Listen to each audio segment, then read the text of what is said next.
Yolanda y Ana, encantado de recibirlas en el programa Reto Siglo XXI. Y vamos a hablar del adulto mayor. Se invirtió totalmente la pirámide, o sea, estamos hablando de que va a haber 1 millón de personas en el 2050, mayores de 65 años. Y yo no sé si el país está preparado. O sea, si toda la población, porque esto afecta a toda la sociedad, ¿verdad? No es un problema solo de gobierno, más bien hay que fortalecer las ONGs y ojalá que no entre la burocracia del gobierno, porque eso es lo peor que nos puede pasar, pero sí los recursos, porque hay mucha gente muy marginada, que no tiene pensiones, que no tiene recursos, que la familia no la apoya. Ojalá que las familias entiendan que ese es un problema que le corresponde a la familia. Correcto. Que no pueden abandonar al adulto mayor, aunque sea un viejo necio, que quiera ver el partido de fútbol a 1 hora y ellos quieran ver otra cosa. Porque es muy importante es la compañía, sentirse uno que esa interacción, que si no maneja uno bien todos los programas de cómputo, pues no importa. No que le digan a uno, ay papi, usted está obsoleto. Entonces uno siente que la sangre le hierve, vamos. Y yo le digo, bueno, yo estoy obsoleto tal vez en muchas herramientas, pero usted está obsoleto en otro montón que yo conozco. O sea, porque la importancia de la sabiduría de las personas que mayores es algo que una sociedad lo tiene que valorar.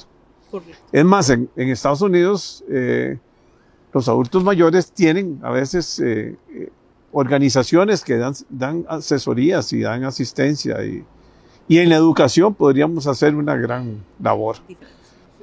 Bueno, Yolanda. Correcto. Bueno, muchas gracias por la oportunidad. Un placer de estar aquí con ambos. 2 especialistas, perdón. Sí, ok. Tiene toda la razón al decir, ¿verdad? Que esta pirámide se nos ha invertido completamente, ¿verdad? Pensar que para el 2050 vamos a tener 1.300.000 personas, o sea, vamos a tener más adultos mayores que niños de 4 a 14, jóvenes de 4 a 14 años, o sea, es muy fuerte. Y lo peor de todo es que vivimos en un país donde creemos que, porque dentro de mi experiencia como gerontóloga, a lo largo de los años, y últimamente y todos los días me sucede, llamadas de, mire, es que necesito que asuman a mi papá o mi mamá, porque es responsabilidad del Estado. Y les digo yo, no, como bien acaba de mencionar usted, seguimos creyendo y lastimosamente no tenemos una educación clara de que el adulto mayor es responsabilidad de la familia, de que el adulto mayor es responsabilidad mía como hijo que soy, de mis abuelos, de mis tíos, y es una cultura. O sea, lastimosamente perdimos la cultura del tico, en donde los viejos envejecían en casa y les dábamos término en casa. Como desapareció la tía que se quedaba soltera porque nuestras familias eran muy amplias, y ahora todas nos fuimos a trabajar, ¿verdad? Entonces ya no queremos asumir estos retos, pero entonces comenzamos a lanzarle ese reto al gobierno, al Estado o a otra persona menos a mí, ¿verdad? Y en familias grandes que organizándose correctamente pueden asumir responsablemente ese adulto mayor. Y la otra parte importante es que lastimosamente hemos perdido ese respeto por esta población adulta mayor. Los estereotipos nos han consumido, ¿verdad? La imagen del adulto mayor es aquel adulto mayor que ya no aprende, que no puede tener una buena condición física, que no socializa, que la pandemia tras de eso nos encerró en un espacio en donde promovió el deterioro de las capacidades mentales y demás. Entonces lo aislamos, lo metimos en el último hueco del cuarto allá de la casa, abusamos patrimonialmente de sus recursos, de la poca pensión. Usted habló de un tema muy importante que era la capacidad adquisitiva en la vejez, pero entonces por ejemplo, le hablo de un ejemplo, un adulto mayor que tal vez tenía un subsidio por CONAPDIS porque tenía una discapacidad, durante su vida joven y adulta se lo dieron, llega a la etapa de la vejez y cuando llega a los 65 años se le quita el subsidio de CONAPDIS porque va a asumir un subsidio que da el CONAPAN que no alcanza ni al 50% del costo de atención de un adulto mayor en una organización de bien social, que son las OBS, ¿verdad? De donde a lo largo de los años he tenido la experiencia de trabajar muy de cerca con ellas. Entonces uno dice, le el llegar a la etapa de la vejez le quita la discapacidad. ¿No sería más bien sumarle al subsidio de discapacidad el subsidio de ayuda por la vejez? Y con el costo de las medicinas creciendo. Exactamente. Y en un sistema de salud en donde no hemos logrado entender que ese crecimiento de la población va a colapsar todavía más los servicios de salud, que necesitan no solamente ofrecernos un médico general, sino un médico especialista en geriatría y personal capacitado para atender a esta población. Y solo hay 150 en todo el país. En todo el país. Sí, para una población tan creciente. Y lo peor de todo es que no vemos o no visualizamos bien como una política clara hacia adelante con este crecimiento tan fuerte en adultos mayores. Entonces, como usted bien dijo, apostar por educar desde ya a los niños a una convivencia, a respetar al adulto mayor, a involucrarlo en nuestra realidad, a que la tecnología no sea algo que nos discrimine, sino que yo pueda tener esta relación con mi abuelo y enseñarle cómo se manejan las redes sociales, por qué darle a mi papá o a mi mamá un teléfono, como ellos dicen, esos teléfonos que no son inteligentes, esos teléfonos tontos son el teléfono que le damos al adulto mayor. No. O sea, tenemos que romper la brecha tecnológica y permitirle abrir ese nuevo mundo que implica para todos nosotros, ¿verdad? Que tenemos nuestras redes sociales, también al adulto mayor, porque es un medio de aprender, un medio de socializar, que en medio de la pandemia fue una bendición a los que tenían acceso y los que no tenían acceso, ¿verdad? Entonces, es romper toda una serie de estereotipos que tenemos a nivel de la vejez con respecto al término. No aceptamos nuestro propio proceso de envejecimiento, ¿verdad? Vivimos diciendo y asumiendo que no lo somos y decimos, es adulto mayor que tiene 65 años. No, envejecemos desde que estamos en el seno de nuestra madre, pero pensamos y visualizamos que quiero ser cuando sea grande, bueno, profesional, tener mi casa, pero ¿qué quieres cuando tengas 65, cuando tengas 80? Yo voy a llegar a esa edad. Y más bien le tememos al proceso de envejecimiento porque caemos en el otro extremo, en que no nos preparamos para llegar a esa etapa porque vamos a llegar. Ahora sí, el reto es, asumir esa realidad y prepararme con estilos de vida saludables, porque mi mamá es hipertensa, es diabética, yo también lo voy a hacer, entonces me entrego al sedentarismo, a comer mal, pero si me preparo, hago ejercicio, también desarrollo relaciones familiares responsables, saludables, soy un buen padre, una buena madre, también voy a tener una red familiar que me apoye en mi vejez. Pero si hemos sido toda una vida personas desvinculadas de nuestros hijos, de nuestras familias, y llegamos a la vejez y tampoco tenemos una red de apoyo familiar que nos sustente y nos apoye en este momento de nuestra vida. Entonces tenemos definitivamente que tomar conciencia de nuestro proceso de envejecimiento, prepararnos, así como nos preparamos para tener una profesión, una casa, un carro, pues prepararnos también para tener una condición de vida de salud importante, una red familiar importante, y como país definitivamente las autoridades, el gobierno y en general la sociedad costarricense tenemos que tomar conciencia de que no puede ser posible que queramos que el Estado asuma lo que tiene que asumir, pero que las familias asumamos la responsabilidad que tenemos con nuestros adultos mayores y no queramos endosárselo al Estado cuando hay una red de apoyo familiar, porque lo declararon en abandono y como yo digo, ningún adulto mayor se cayó de una palmera, todos tenemos familia. Pero entonces la familia como tal, organizada, yo he visto familias que se organizan y ese adulto mayor tiene calidad de vida porque entre los hijos todos cooperan, colaboran para que una persona lo cuide, lo atienda, asista al ejercicio. Y van a visitarlos también. Sí, los acompañan porque a mandados, no hay nada peor a citas. que mandar a un señor al asilo y después ahí lo dejan abandonado. Abandonado, sí. Porque sí. el cariño, la ternura, esa calidad humana de la familia es importantísima. Vamos a ver, a lo largo de tantos años de trabajar en este campo de las OBS, de las organizaciones de bien social, ese rostro ha ido cambiando, ¿verdad? Antes decíamos asilo, que ahí los iban a votar, que ahí los iban a dejar. Cada día los que trabajamos en estos programas hemos logrado sensibilizarnos y ver esto como una familia en donde la única particularidad es que todos somos grandes, ¿verdad? Todos tenemos más de 65 y nos sentimos parte de esa población, ¿verdad? Y de los que amamos y cuidamos, pero nunca podemos sustituir a la familia, que es lo que siempre promovemos. El adulto mayor usted lo viene a dejar acá porque lastimosamente por diferentes razones no lo puede tener en su casa, pero no se desvincule, porque no puede haber un abandono emocional de este adulto mayor, ¿verdad? Ni tampoco las comunidades pueden desvincularse de las OBS, ¿verdad? Porque decimos, es que el Estado, la Junta de Protección, el CONAPAN les da recursos, nos da un recurso que es importante y que no podemos más que agradecerlo, pero insuficiente, ¿verdad? Para cubrir necesidades, porque un adulto mayor en un hogar de larga estancia supera los 600,000 colones mensuales. Un adulto mayor funcional, pero resulta que este adulto mayor va teniendo un franco deterioro. Ser adulto mayor no quiere decir que todos vamos a deteriorarnos y a llegar a estas condiciones, pero muchas hay situaciones. Sí, cuando ya tenés un deterioro de un 50% en tu capacidad funcional y ocupas que alguien venga a sustituirte, apoyarte, a suplirte, ese adulto mayor ya no nos va a costar a nivel presupuestario en la institución 600, se nos va a duplicar. Y si está encamado se triplica porque tenés que tener a alguien que haga todo las 24 horas hasta dar cambios de posición cada 2 horas para que no aparezcan las escaras ni las llagas, ¿verdad? Entonces cuando decís que un adulto mayor institucionalizado ronda, cada organización tiene que hacer un presupuesto cuánto le cuesta dependiendo de los profesionales y la cantidad de personal que tiene y el servicio que ofrece, ¿verdad? 24/7. Y decís que un adulto mayor te cuesta 600,000 colones, todo el mundo dice, ¿cómo? Pero si usted paga un cuidador en su casa, ¿cuánto cuesta eso? Día a día, ¿verdad? Y después las personas no tienen el conocimiento o las habilidades o la capacidad, ¿verdad? No han estudiado como asistentes técnicos en esto, entonces desmeritan la labor que hacemos muchas veces en las organizaciones de bien social y nosotros sí contamos porque nos exigen tener asistentes de pacientes certificados, enfermeras, profesionales y cumplir también con los salarios que nos tipifica la ley con estos pocos recursos que recibimos, que apreciamos y valoramos. Es ahí donde también hacemos un llamado al sector privado, a la sociedad civil, de que apoyemos también a las organizaciones de bien social, porque hacemos milagros con lo poco que tenemos, ¿verdad? Y sobre todo a ese sector que puede dar una ayuda, la mayoría de las OBS recibimos donaciones que son deducibles del impuesto de la renta. Ay, no lo sabíamos. Y nos caen como una bendición. ¿Por qué? Porque son dineros con los que no contábamos y con los que hay que hacer milagros. Y la pandemia nos dejó manos arriba, porque ¿verdad? Ustedes conocerán que el hogarcito, que el asilo, como decíamos antes, ¿verdad? Gracias a Dios ahora son hogares de larga estancia, residencias geriátricas, hacen el binguito y hacían un bailecito del recuerdo, el de la polilla en Alajuela, ¿verdad? O sea, ahora con la pandemia no pudimos hacer nada. ¿Y qué teníamos que hacer? De ahí, hacer milagros, ¿verdad? Entonces, tomar conciencia de esta realidad de que como sociedad también tenemos responsabilidad, los gobiernos locales, de darles presupuesto a esos hogares de larga estancia y centros diurnos que están en las comunidades y resulta que no estamos contemplados en los presupuestos municipales como si no hubiéramos población que siendo de las comunidades nativas de esos cantones o de esas provincias y resulta que esas OBS declarados de bien social no estábamos en el presupuesto de un gobierno local. O sea, resulta como increíble creerlo, pero pasa. Entonces, motivar a sus gobiernos locales a que tomemos conciencia de que necesitamos que nos ayuden porque los recursos que el Estado da ya son insuficientes. Los que aportan las familias, muchas veces estos adultos mayores fueron declarados abandonados en hospitales o en vía pública, ¿verdad?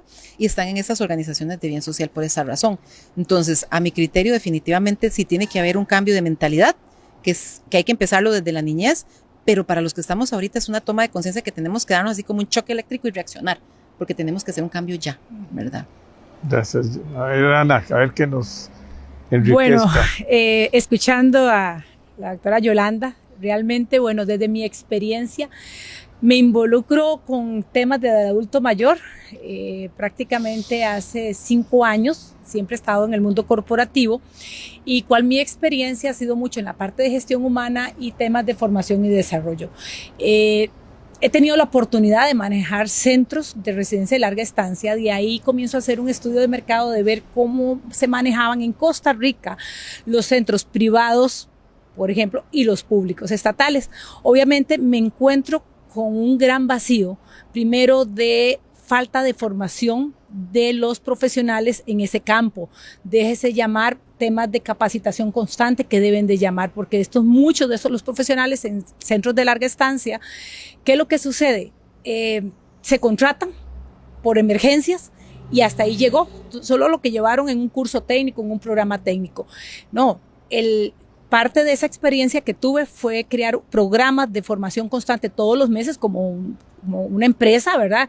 Que tiene su programa como una universidad para que ellos estén constantemente capacitándose en áreas tanto operativas, de servicio al cliente, estratégicas, temas de salud, porque al final dentro de un centro de residencia o estancia, ¿quién es el asesor de ese adulto mayor?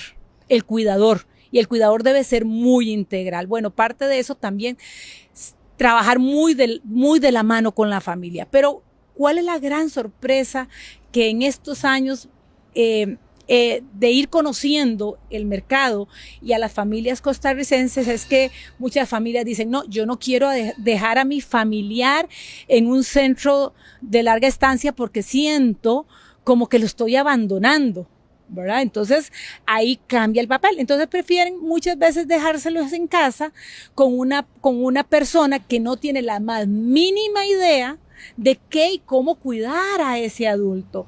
Entonces dicen, no, mira, lo cuida la muchacha del servicio doméstico, pero yo les digo, qué preparación tiene esa persona. Entonces ahora hemos creado la institución Te Cuidamos.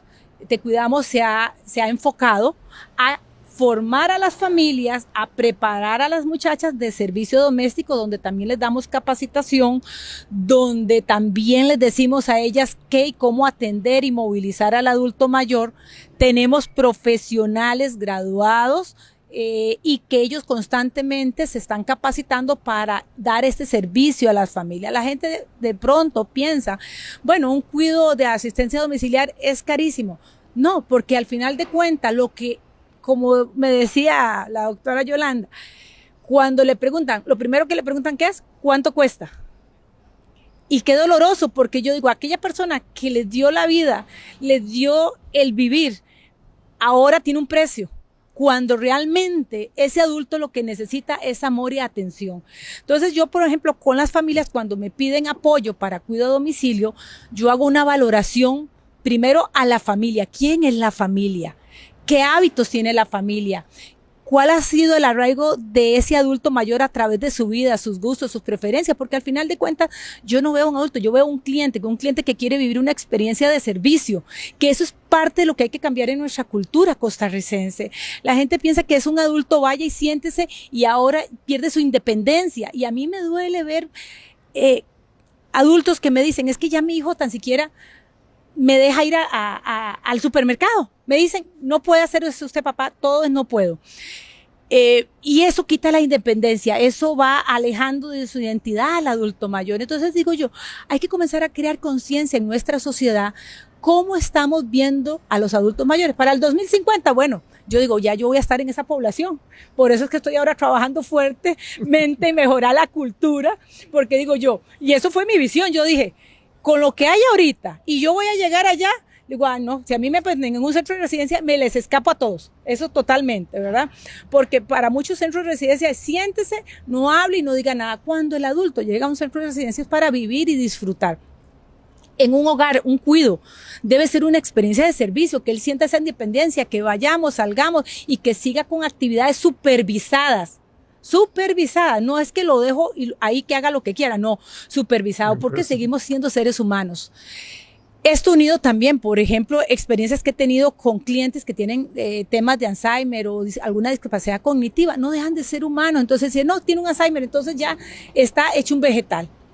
No, y mire, dentro de los programas que nosotros desarrollamos a nivel integral, que se les da preparación, se les da un programa cognitivo, se les estimula a nivel motora fina, motora gruesa, se les estimula lo que es terapia lenguaje, área sensorial, programa nutricional, área de la parte física. Mire, he visto casos de éxito donde yo veo que ese adulto de pronto no comía y comienza a comer solo otra vez, comienza a dar pasitos, de pronto no es para hacer una maratón, pero para él ese paso significa mucho, usted le ve otra vez la alegría en sus ojos. Entonces, ¿cuál es nuestro gran reto en nuestra comunidad? Cambiar el concepto de cómo estamos viendo a los adultos mayores. ¿De dónde empieza eso? Desde la casa con los niños, porque hasta eso, yo me acuerdo que los abuelitos siempre, aquella experiencia de compartir con los nietos, y eso también se ha perdido mucho porque ha llegado la tecnología a quitar esa interacción humana en la familia. Entonces muchos... O llegan y se sientan a almorzar y comer y ponen el celular. El celular, todo el celular, o sea, y realmente, como le digo, el adulto termina siendo un objeto más de la casa. Sí, ahí está mi abuelito, ahí está, pero ¿qué pasa? Termina siendo eso, porque lo he visto y a mí realmente yo digo, no, entonces nosotros... Es que ya ni los álbumes de fotos hay, porque ahora todo es... Bueno, yo les digo, como terapia, yo les digo a la familia, hay que hacerse un álbum de vida. De hecho, y por eso se darán cuenta que me encanta sacarme miles de fotografías, porque ya yo me lo estoy preparando, ¿verdad? En todos los conceptos. Y cuando usted le enseña a un adulto un álbum de vida, mira, puede ser que ese día está intenso, ¿verdad? Y después de usted le enseña ese álbum, ustedes ven los ojos cómo le brillan, porque esos recuerdos son lo que nos hacen vivir nuevamente. Por eso es que yo invito a todos los adultos que es importante el tema de la salud, la alimentación, mantenerse activos, pero en eso participa mucho la familia, mucho la familia. Y hoy no estamos trabajando enfocada a la familia, estamos pensando solo en el adulto. Entonces nosotros como institución en Te Cuidamos buscamos esa integración familiar. Bueno, yo creo que no hay nada más que decir. Realmente, yo sí recuerdo la casa de mi abuela, porque vivían varias tías, apellido Mangel, todas en una casa. Y ellas compartían y hacían toda la ropa del Santísimo, todo lo que es en el altar. Y uno decía, pero, abuela, que no, mire, lo más importante es tener una motivación, una pasión, tener un acompañamiento. Aquí eran 5. Y curioso, cuando se murió la primera, se fueron rapidito las otras, ¿verdad? Pero se acompañaban, llegaban los nietos, con tanta familia, aquella casa era como yo viví un tiempo con ellas, pero no se me olvida.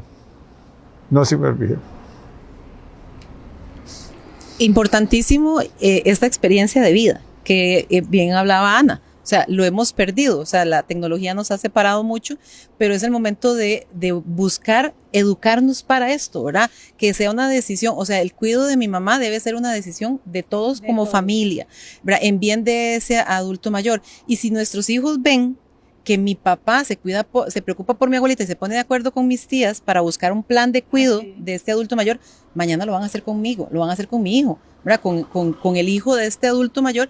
Entonces, definitivamente el ejemplo es importante. Exactamente. Porque aprendimos todos, o sea, lo que sentimos sobre los adultos mayores, porque lo aprendimos en casa. Yo envejecí con mis abuelos, mis hijos envejecen, han visto el proceso de envejecimiento de mi mamá, de mi papá, de una tía que vive con nosotros, entonces para ellos no es extraño. Pero hoy por hoy, las familias, por el cambio en la pirámide, ya tenemos menos adultos mayores, muchos no conocen lo que es un adulto mayor. Entonces también abrir esos espacios intergeneracionales es muy importante y definitivamente recuperar el compartir como familia para que podamos atesorar estos recuerdos que son los que al final, cómo buscar la unidad familiar, preocuparnos por ese adulto mayor, aprovechar estos programas que como vos decís, no están pegados al cielo económicamente hablando, consultarte, preguntarte, ¿por qué? Porque no todos los podemos asumir los hogares de larga estancia, no nos caben. Entonces, y lo más lindo de estos programas es, yo siempre digo, bendito sea Dios que existen los hogares de larga estancia para las personas que no cuentan con una red de apoyo familiar, pero no hay nada más lindo que estar en casa y envejecer con los tuyos, pero no como una mecedora de adorno siempre en el mismo lugar en el jardín, ¿verdad? Ahí en el corredor de enfrente, no, sino tener un envejecimiento activo, saludable, planificado y acompañado por la familia. Y ahora hay tantas herramientas para, sobre todo que ustedes pueden desarrollar programas porque uno también, el problema es el conocimiento, por ejemplo, de muchas herramientas. Bueno, ejercicios, sí, está bien.